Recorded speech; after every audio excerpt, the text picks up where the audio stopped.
Welcome. My name is Matthew Stevens, and this is Pedal Echoes, a discussion about what pedals inspired or influenced an artist's creativity for new music.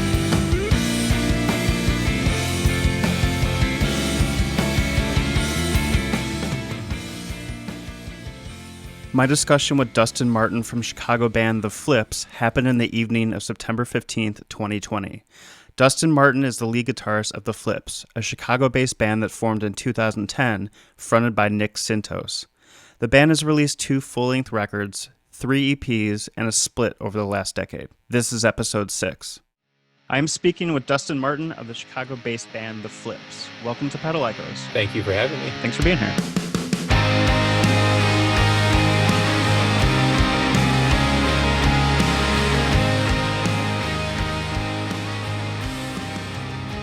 How did The Flips get started? Well, it's a long and storied history. Semi-official start date would be 2010. Nick and Mike, singer, songwriter, and our drummer, have been playing together since high school. From there, it's slowly kind of expanded as we've added on some more people. So our keyboard and synth player, Annette, joined a year after in 2011. And then Mac, our bassist, joined in 2014. So this current lineup is about 6 years old. What was the first release that all of you did together? So the first release with this current lineup was our second LP, Better Days, which we put out towards the end of 2015. We started writing it pretty shortly after our first LP, Harm Deep But Shining. So the core of my sound at the time would definitely be the AC30. I've always really liked that very attacky, slightly trebly sound from the EL84s.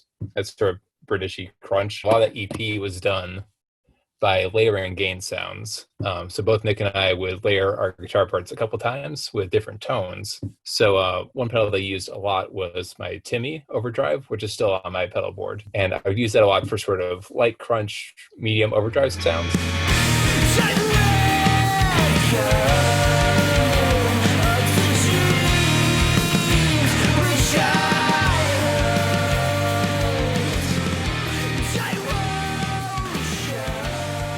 Underneath that would be a much heavier, fuzzy, or distorted sound. So I used a variety of fuzz pedals for that, one of which was the Black Arts Toneworks Ferro Fuzz. It's a switchable silicon germanium fuzz. I used the germanium a lot to have that sort of heavy bottom end that complemented the trebly overdrive from the AC30 and the Timmy really nicely.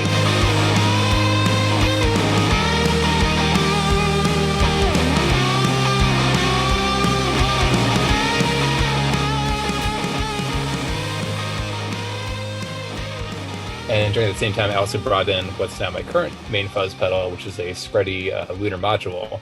In addition to that, I also used a Keeley Super Fat mod, which is also still on my board for sort of heavier overdrive into distortion sounds. What are you using for your reverb setup? My sort of ambience reverb delay pedals change an awful lot. On exactly where I should be, I used a Hungry Robot Wash pedal a lot.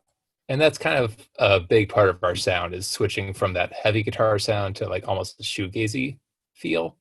So right now, my main delay pedal is a Strymon Timeline. I really appreciate that I can dive deep into the menus when I'm making sounds, but then in a live performance, I just hit a button. It's all just right there. From there, my other delay pedal is a Gaiatone MT3 micro digital delay. It's a tiny little blue delay pedal. I don't think it's made anymore. I've had a couple that have broken, and I keep buying them because I really like them. And this one I actually bought off Etsy. That was before reverb was a thing. But it's just a really nice sounding digital delay pedal. Super simple, just level feedback and time. I've modified it with a capacitor to sort of roll off the highs and repeats, give it a sort of softer feel.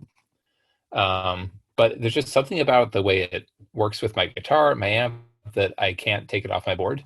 And I usually leave that one with the level and feedback pretty high to kind of get that like Kevin Shieldsy, super saturated delay sort of sound, you know? And that I just pretty much leave like that. So whenever I just want a part to really like cut through or like have a big like spacey sound behind it, I just throw that on and it just does its one job really well. And then the last one that I want to talk about is this Matthews Effects Astronomer. It's another pedal that has sort of one job but does it so well. I really like it. Just that shimmery reverb sound that everybody loves.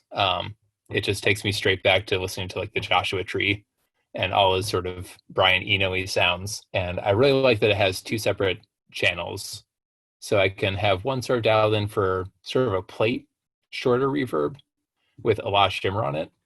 And the other one is just like outer space, super long decay, mixes fairly low so it doesn't overwhelm everything, but just hangs in the background. And again, the shimmer pretty high, because why have a shimmer reverb if it's not going to shimmer? Is your dirt setup the same as where it was on that EP?